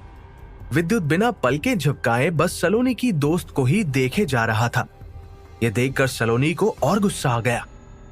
सलोनी और उसकी दोस्त दोनों ही स्ट्रॉन्ग एक्स्ट्राऑर्डिनरी प्लेयर्स थी, जिन्हें अपने सामने पाकर विद्युत को खुद पर प्रेशर महसूस होने लगा था। तुम तो वही लड़की हो, अचानक विद्युत ने उस अनजान लड़की की तरफ देखते हुए कहा। विद्युत इस वक्त हैरान होते हुए उस लड़की को ऐसे देख रहा था मानो वो न जाने उसे कई सालों से जानता हो या उसका अच्छा दोस्त हो। तभी सलोनी ने अपनी दोस्त की तरफ देखते हुए कहा, क्या तुम इस लड़के को जानती हो? सलोनी को लग रहा था कि शायद उसकी दोस्त विद्युत को जानती है और सलोनी की बेस्ट फ्रेंड होने के बावजूद भी उसने उसे इस लड़के के बारे में कुछ नहीं बताया। तभी उसकी दोस्त ने कहा, नहीं, मैं इस लड़के को नहीं जानती। उसका चेहरा इस वक्त शर्म से लाल पड़ता जा रहा था। उसने विद्युत की तरफ देखते हुए ना में अपना सिर हिला दिया। उसके चेहरे की मासूमियत देखकर सलोनी समझ गई कि उसकी दोस्त विद्युत को नहीं जानती। सलोनी सोच रही थी कि देखने में तो विद्युत ऑर्डिनरी प्लेयर लग रहा है, उसका एक्स्ट्रा ऑर्डिनरी प्लेयर्स के साथ कोई लिंक नहीं हो सकता। हमें पता है कि तुम छुपकर हमें देख रहे थे। विद्युत की उम्र देखकर सलोनी को लग रहा था कि वो एक मासूम सा लड़का है जो गलती से यहां आ गया हो। यहां विद्युत उसकी दोस्त को देखकर बहुत एक्साइटेड लग रहा था, क्योंकि उसने बहुत बार इस लड़की को अपने सपने में देखा था। और तो और मिस्टीरियस विंड पंप टेक्निक की प्रैक्टिस के दौरान विद्युत इस लड़की को अक्सर याद भी किया करता था। विद्युत को वो लोग बहुत अच्छी तरह याद थे जिन्हें उसने जंगल में देखा था। उन 3 लोगों में से एक लड़की जिसने उस बारहसिंगा को मार गिराया था, वो लड़की इस वक्त उसके सामने खड़ी हुई थी। विद्युत खुद को रोक नहीं पाया और उस लड़की की तरफ देखते हुए बोला, क्या मैं तुम्हारा नाम जान सकता हूं? यह सुनकर अचानक सलोनी को गुस्सा आ गया। तुम्हें इसका नाम क्यों जानना है? लेकिन तभी सलोनी की दोस्त ने कहा, मेरा नाम। इसके आगे की वो कुछ कह पाती सलोनी ने उसे रोक दिया। दरअसल विद्युत के सामने खड़ी लड़की का नाम तनीषा गोयल था और वो एक्स्ट्रा ऑर्डिनरी प्लेयर थी। इसे अपनी इंफॉर्मेशन देने की कोई जरूरत नहीं है, हम इस लड़के को जानते तक नहीं, सलोनी ने तनीषा से कहा। विद्युत इस वक्त सलोनी को भाव नहीं दे रहा था, उसकी नजर तो सिर्फ तनीषा को ही निहार रही थी। इस वक्त विद्युत बहुत शांत लग रहा था, लेकिन सलोनी गुस्से में आकर कुछ भी कहे जा रही थी। इसलिए विद्युत ने बेरुखी से कहा, ठीक है, वैसे आज इस एरिया में आने की किसी को इजाजत नहीं है। आज कोई भी जादुई तालाब का इस्तेमाल नहीं कर सकता। तो फिर तुम लोग यहाँ क्या कर रहे हो? अगर तुम दोनों ने मुझे सब सच सच नहीं बताया तो मैं तुम्हारी कंप्लेंट हायर अथॉरिटी से जाकर कर दूंगा। विद्युत की बात सुनकर अब सलोनी और तनीषा के चेहरे के एक्सप्रेशंस बदल गए। तनीषा अचानक घबराने लगी। बिना अप्रूवल के कोई एक्स्ट्राऑर्डिनरी प्लेयर भी तालाब के नजदीक नहीं जा सकता था। लेकिन तभी सलोनी ने पूरे एटीट्यूड के साथ कहा, तो फिर तुम यहाँ क्या कर रहे हो? सलोनी की बात सुनकर विद्युत ने अपना बैच दिखाते हुए कहा, मैं मिशन डिपार्टमेंट से हूं। विद्युत की बात सुनकर सलोनी के पसीने छूटने लगे थे। जैसे ही उसे पता चला कि विद्युत मिशन डिपार्टमेंट से है और उसके पास यहाँ आने की अथॉरिटी है, तो वो घबरा गई। मुझे यहाँ रघुवीर सर के ऑर्डर पर भेजा गया है। मैं यहाँ तालाब की मेंटेनेंस के लिए आया था, लेकिन तभी मैंने देखा कि 2 प्लेयर्स बिना परमिशन के इस तालाब का इस्तेमाल कर रहे हैं। क्या अब मुझे इस बारे में सर को बता देना चाहिए? विद्युत की बात सुनने के बाद सलोनी और तनीषा घबराते हुए एक दूसरे की तरफ देखने लगी। विद्युत के पास तालाब के नजदीक आने की परमिशन थी। अब सवाल जवाब करने की बारी विद्युत की थी। तो फिर तुम यहाँ पेड़ पर छुपे हुए क्यों थे? सलोनी ने सोचते हुए कहा, मैं यहाँ तुम दोनों से पहले आया था। तुम दोनों अच्छी तरह जानती हो कि तुम यहाँ चोरी छुपे आई हो। यह सुनकर अब सलोनी चुप पड़ गई थी। तभी तनीषा विद्युत के नजदीक आई और बड़ी मासूमियत से बोली, सारी हमारी गलती है, प्लीज इस बारे में किसी को मत बताना। मैं तुमसे माफी मांगती हूँ। तनीषा जैसी मासूम लड़की को देख विद्युत का दिल पिघल गया। वो वैसे भी किसी को इस बारे में बताने वाला नहीं था। अब तो तुम ये बात किसी को नहीं बताओगे, है ना? इस वक्त तुमसे एक्स्ट्राऑर्डिनरी प्लेयर्स की सबसे खूबसूरत लड़की माफी मांग रही है, मगर ये मत सोचना कि तुम्हारा कोई चांस है, सलोनी ने कहा। सलोनी की बात सुनकर तनीषा हैरान होते हुए उसकी तरफ देखने लगी। उसका चेहरा शर्म से लाल पड़ता जा रहा था। अब तुम दोनों को यहाँ से जाना चाहिए। अगर मिशन डिपार्टमेंट के लोगों को इस बारे में पता चल गया तो मैं तुम्हें बचा नहीं पाऊंगा, विद्युत ने चारों तरफ अपनी नजरें घुमाते हुए कहा। इसके बाद विद्युत तालाब के नजदीक आकर खड़ा हो गया। सलोनी को विद्युत पर गुस्सा आ रहा था, लेकिन इसके साथ साथ वो उसे तरस भरी नजरों से भी देख रही थी, क्योंकि उसका मानना था कि एक ऑर्डिनरी प्लेयर कभी एक्स्ट्रा ऑर्डिनरी प्लेयर्स की जगह नहीं ले सकता। ऑर्डिनरी प्लेयर्स सिर्फ दूसरे डिपार्टमेंट्स में काम करने के लिए ही बने हैं। इसके बाद सलोनी तनीषा का हाथ पकड़कर उसे खींचती हुई वहां से ले गई। उनके जाने के बाद विद्युत ने राहत की सांस ली। उसे सलोनी की स्ट्रेंथ स्कैन करते ही पता चल गया था कि अगर उन दोनों के बीच मुकाबला हुआ तो सलोनी उसे अपने एक ही अटैक में हरा देगी। सलोनी शिवा से भी स्ट्रांग थी, लेकिन अफसोस विद्युत अब भी तनीषा का नाम नहीं जान पाया। तभी अचानक उसने देखा कि तनीषा वापस उसके पास आ रही है। ये दोबारा यहाँ क्या कर रही है? विद्युत मन ही मन बड़बड़ाया। तभी तनीषा उसके नजदीक आई और बोली, मेरा नाम तनीषा गोयल है और हम दोबारा ऐसी गलती नहीं करेंगे। थैंक यू हमें बचाने के लिए। तनीषा की बात सुनकर विद्युत ने हाँ में अपना सिर हिला दिया और फिर मन ही मन कहा, थैंक यू तो मुझे तुम्हें कहना चाहिए। तुम्हारी वजह से ही मैं वो मिस्टीरियस विंड पंप टेक्निक सीख पाया हूं। विद्युत बहुत वक्त से तनीषा को मिलकर इस टेक्निक के लिए थैंक यू कहना चाहता था और आखिरकार उसकी मुलाकात तनीषा से हो ही गई। तनीषा से मिलने के बाद विद्युत वापस मिशन डिपार्टमेंट में चला आया। उसने तालाब में होने वाली खामियों के बारे में एक अच्छी खासी रिपोर्ट तैयार की थी, जिसे उसने रघुवीर को दे दी।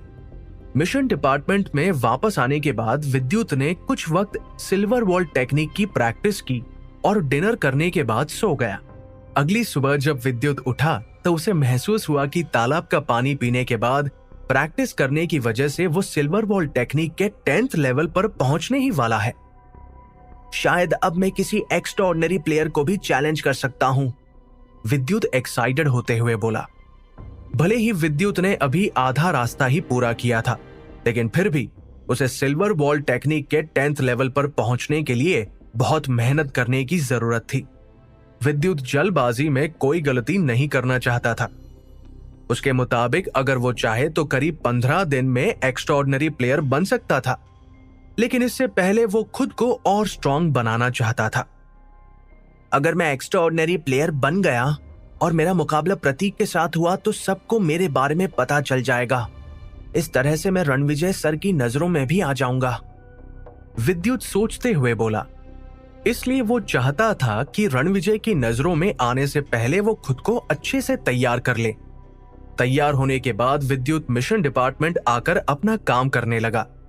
देखते ही देखते दिन बीतते गए। अब मिशन डिपार्टमेंट में उसके 10 दिन पूरे हो चुके थे। विद्युत ने दोनों डिपार्टमेंट में 10 दिन की ट्रेनिंग ले ली थी।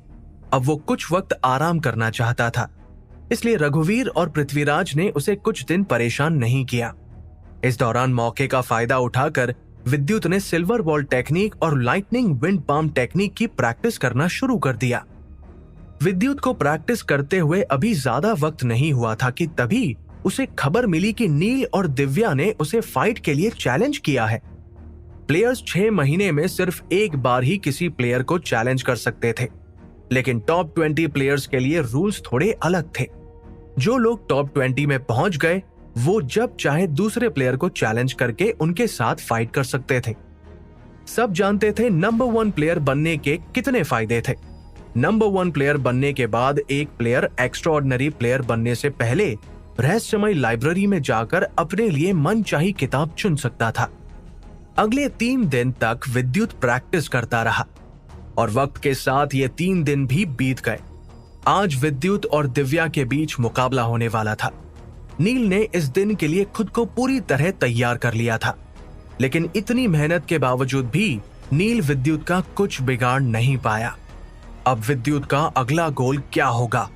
क्या विद्युत लाइटनिंग विंड पाम टेक्निक को सीखने में कामयाब हो पाएगा या नहीं? क्या विद्युत तनीषा से दोबारा मिल पाएगा? जानने के लिए सुनते रहिए। विद्युत ने इस बार नील के साथ फाइट के दौरान लाइटनिंग विंड पाम टेक्निक का इस्तेमाल नहीं किया। उसने एक बार फिर सिर्फ silver wall technique, star finger technique और 4 विंड स्टांसेस का इस्तेमाल करके नील को बुरी तरह मात दे दी थी। इस बार भी नील विद्युत से हार गया। दूसरी तरफ दिव्या भी विद्युत के सिर्फ 10 अटैक्स ही झेल पाई थी। इसके बाद उसने भी हार मान ली। विद्युत की स्ट्रेंथ को अब सब प्लेयर्स शुभम की स्ट्रेंथ के साथ कंपेयर करने लगे थे, जबकि शुभम तो अब एक्स्ट्राऑर्डिनरी प्लेयर बन चुका था। विद्युत अब भी नंबर 1 ऑर्डिनरी प्लेयर ही था। कोई भी उसे इस पोजीशन से हटा नहीं पा रहा था। नील इस वक्त बहुत शर्मिंदगी भरा महसूस कर रहा था। वो दूसरी बार विद्युत से हार चुका था। अगर वो चाहता तो बड़ी आसानी से अपने परिवार का सहारा लेकर एक्स्ट्राऑर्डिनरी प्लेयर बन सकता था, लेकिन उसने ऐसा नहीं किया। वो ऑर्डिनरी प्लेयर्स में मौजूद कई प्लेयर से स्ट्रांग था, लेकिन अगर वो नंबर 1 ऑर्डिनरी प्लेयर को ही नहीं हरा पा रहा था तो भला वो एक्स्ट्राऑर्डिनरी प्लेयर कैसे बन सकता था? वो एक्स्ट्राऑर्डिनरी प्लेयर बनने से पहले विद्युत को हराना चाहता था। दिव्या भी विद्युत से हार मान चुकी थी। भले ही उसने पूरे कॉन्फिडेंस के साथ चैलेंज किया था, लेकिन फिर भी वो विद्युत को हरा नहीं पाई। अब सभी प्लेयर्स विद्युत को चैलेंज करने से घबरा रहे थे। सब उससे डरने लगे थे। कोई उसे परेशान करने की हिम्मत नहीं करता था। तभी उसे महसूस हुआ कि वो सिल्वर वॉल टेक्निक के 10th लेवल तक पहुंचने ही वाला है। बस इसके लिए उसे कुछ दिन और लगेंगे। विद्युत की दूर तक देखने की शक्ति भी धीरे धीरे बढ़ती जा रही थी। विद्युत फाइट और प्रैक्टिस के बाद काफी थक चुका था, इसलिए आज उसने आराम करने का फैसला किया। वो दोपहर में अपने रूम में सो रहा था कि तभी डिपार्टमेंट्स के 2 हेड्स यानी कि पृथ्वीराज और रघुवीर विद्युत से मिलने उसके पास पहुंच गए। उन दोनों को देखकर विद्युत थोड़ा हैरान था। वो दोनों इस वक्त उम्मीद भरी नजरों से विद्युत को देख रहे थे। दोनों चुपचाप विद्युत के सामने आकर बैठ गए कि तभी विद्युत ने पूछा, सर क्या बात है? तभी पृथ्वीराज ने कहा, विद्युत, हमने फैसला ले लिया है कि तुम किसकी टीम में जाओगे। हम तुमसे भी जानना चाहते हैं कि तुम किसे चुनोगे। विद्युत दोनों में से किसी भी टीम में नहीं जाना चाहता था। भले ही उसे पिल मेकिंग डिपार्टमेंट और मिशन डिपार्टमेंट में काम करके बहुत कुछ सीखने को मिला था और उसे वहां मजा भी आ रहा था, पर उसकी मंजिल ये नहीं थी। विद्युत को अब घबराहट होने लगी थी कि तभी रघुवीर ने एक गहरी सांस लेते हुए कहा, विद्युत, बात ऐसी है कि तुम्हारी ट्रेनिंग के दौरान हमें समझ आ गया कि तुम बहुत टैलेंटेड हो और हम तुम्हारे टैलेंट को इस तरह मिशन डिपार्टमेंट या फिर पिल मेकिंग डिपार्टमेंट में बर्बाद नहीं कर सकते। हम जानना चाहते हैं कि तुम्हारा क्या फैसला है। पृथ्वीराज ने आगे कहा। इसका मतलब यह हुआ कि वो दोनों ही विद्युत को सिलेक्ट नहीं करने वाले थे। इस वक्त विद्युत हैरान होते हुए पृथ्वीराज और रघुवीर की तरफ देख रहा था। तभी पृथ्वीराज ने मुस्कुराते हुए कहा, मैं जानता हूं कि इस वक्त तुम भी हमारी बातों से हैरान हो। तुम पिल मेकिंग डिपार्टमेंट के सबसे बेस्ट और होनहार प्लेयर बन सकते हो।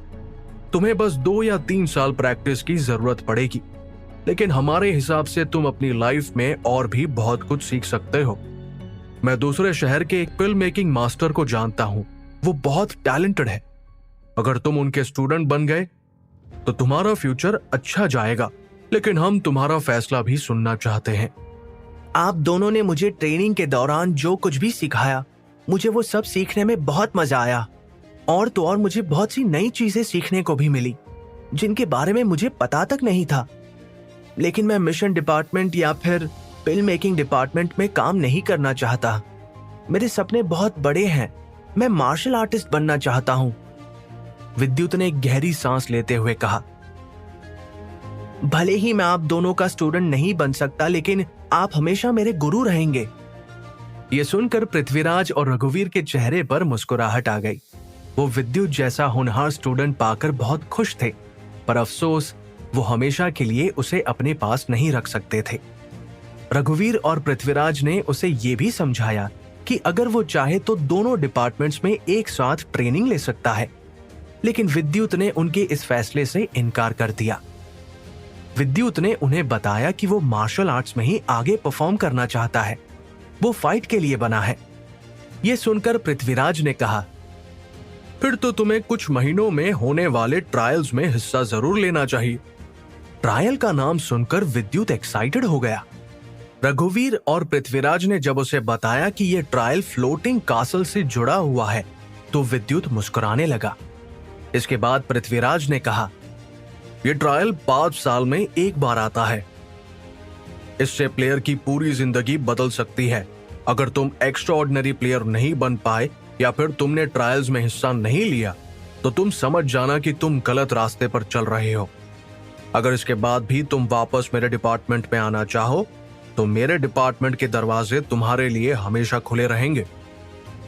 अब धीरे धीरे विद्युत को इस ट्रायल की इंपॉर्टेंस समझ आने लगी थी, लेकिन इसमें सिर्फ कुछ गिने चुने एक्स्ट्राऑर्डिनरी प्लेयर ही हिस्सा ले सकते थे।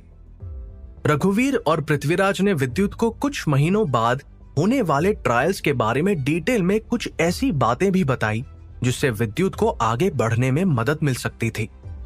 विद्युत फ्लोटिंग कासल के अंदर जाना चाहता था और ट्रायल्स में हिस्सा लेकर वो ऐसा करने में कामयाब हो सकता था।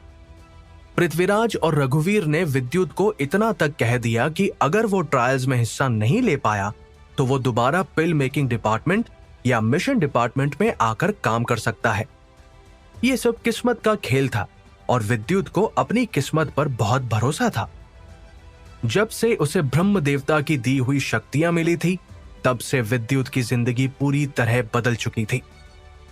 उनकी बातें सुनने के बाद विद्युत ने मुस्कुराते हुए कहा, अगर मैंने ट्रायल में हिस्सा ले लिया तो वादा करिए कि आप दोनों दोबारा मुझे पिल मेकिंग डिपार्टमेंट या फिर मिशन डिपार्टमेंट में लेने के लिए बहस नहीं करेंगे। ठीक है, अगर तुम ऐसा करने में कामयाब रहे तो हम तुम्हें कुछ नहीं कहेंगे, रघुवीर ने कहा। इस पर रघुवीर और पृथ्वीराज मुस्कुराते हुए वहां से चले गए। वैसे भी अभी ट्रायल्स को कुछ महीने बाकी थे। ये जानने के बाद विद्युत ट्रायल्स के बारे में सोचते हुए बोला, क्या ट्रायल्स इतने टफ होने वाले हैं? अब विद्युत की एक परेशानी तो खत्म हो चुकी थी। अब उसे ना ही मिशन डिपार्टमेंट को चुनना था और ना ही पिल मेकिंग डिपार्टमेंट को। अब वो आराम से अपनी प्रैक्टिस कर सकता था। एक्स्ट्रा ऑर्डिनरी प्लेयर बनने से पहले विद्युत खुद को और भी ताकतवर बनाना चाहता था। अब विद्युत lightning wind palm, silver wall technique, burning wind stance और रघुवीर की दी गई इल्यूजन पिक्चर्स की किताबों पर फोकस करने वाला था। लेकिन यहां दूसरी तरफ 3 दिन बाद नील ने एक्स्ट्रा ऑर्डिनरी प्लेयर्स में अपनी जगह बना ली। एक्स्ट्रा ऑर्डिनरी प्लेयर बनने के लिए अकेडमी ने कुछ टारगेट सेट किए हुए थे, जिन्हें पूरा करते ही ordinary players extraordinary players बन सकते थे। नील चाहता तो पहले भी ऐसा चुटकियों में कर सकता था, लेकिन वो नंबर 1 ऑर्डिनरी प्लेयर बनने के बाद एक्स्ट्रा ऑर्डिनरी प्लेयर बनना चाहता था। पर अफसोस वो विद्युत को दोबारा चैलेंज नहीं कर पाया और अब वो एक्स्ट्रा ऑर्डिनरी प्लेयर बन चुका था। रूल्स के मुताबिक अब वो ऑर्डिनरी प्लेयर्स को चैलेंज नहीं कर सकता था। विद्युत भी इस वक्त प्रैक्टिस में लगा हुआ था। देखते ही देखते कुछ दिन बीत गए। यहां दूसरी तरफ कुछ दिन बाद अब अंजलि भी एक्स्ट्रा ऑर्डिनरी प्लेयर बन गई। दूसरी बिल्डिंग में जाने से पहले अंजलि विद्युत को आखिरी बार मिलने आई थी। विद्युत, अब मैं एक्स्ट्रा ऑर्डिनरी प्लेयर बन चुकी हूँ। मुझे उम्मीद है कि तुम जल्द ही मुझे उस दूसरी बिल्डिंग में मिलोगे जहाँ एक्स्ट्रा ऑर्डिनरी प्लेयर्स रहते हैं। अंजलि की बात सुनकर विद्युत ने हाँ में अपना सिर हिला दिया। अंजलि को लग रहा था कि विद्युत ने टैलेंट टेस्ट में अच्छा परफॉर्म नहीं किया था, जिस वजह से वो अभी तक एक्स्ट्रा ऑर्डिनरी प्लेयर नहीं बन पाया है। पर वो इस बात से अनजान थी कि विद्युत लाइटनिंग विंड पाम टेक्निक के तीसरे लेवल पर पहुंच चुका है और वो चाहता तो नील और अंजलि से पहले ही एक्स्ट्रा ऑर्डिनरी प्लेयर बन जाता। पर इस वक्त उसका फोकस अपनी ताकत को बढ़ाने पर था। अगले कुछ दिनों तक विद्युत ने बर्निंग विंड स्टांस को भी 70 से लेकर 80% तक सीख लिया। यहां विद्युत अपनी प्रैक्टिस पर ध्यान दे रहा था, तो वहीं दूसरी तरफ विद्युत के अभी तक एक्स्ट्रा ऑर्डिनरी प्लेयर ना बन पाने की खबर पूरी अकेडमी में फैल चुकी थी। सभी प्लेयर्स उसके बारे में बातें कर रहे थे। तभी एक प्लेयर ने कहा, सभी talented ordinary players extra ordinary player बन चुके हैं, लेकिन विद्युत अब तक एक्स्ट्रा ऑर्डिनरी प्लेयर क्यों नहीं बन पाया? इस पर दूसरे प्लेयर ने कहा, सबने देखा था कि टैलेंट टेस्ट में विद्युत को सिर्फ 2 पॉइंट्स मिले थे, शायद इसलिए वो आगे नहीं बढ़ पा रहा है। लेकिन विद्युत दूसरे लोगों की बातों पर ध्यान नहीं देना चाहता था। वो अभी सिर्फ अपने गोल पर फोकस कर रहा था। अपने खाली वक्त में विद्युत मैरो क्लेंसिंग पिल और रिटर्निंग ब्रेथ पिल्स बनाता था। इतना ही नहीं, बल्कि विद्युत ने अर्जुन और अनिरुद्ध को भी अपनी बनाई मैरो क्लेंसिंग पिल देने का फैसला किया। पिल्स बनाने के बाद आज विद्युत अर्जुन और अनिरुद्ध के पास चला आया और बोला, मैं तुम दोनों के लिए मैरो क्लेंसिंग पिल बनाकर लाया हूं। उसकी बात सुनकर अनिरुद्ध ने कहा, लेकिन विद्युत, तुम इस पिल को खाकर और स्ट्रांग बन सकते हो। तुम इसे इस्तेमाल करके एक्स्ट्रा ऑर्डिनरी प्लेयर क्यों नहीं बन जाते? इसकी तुम्हें ज्यादा जरूरत है। ये सुनकर विद्युत ने मुस्कुराते हुए कहा, मुझे अब इसकी कोई जरूरत नहीं है।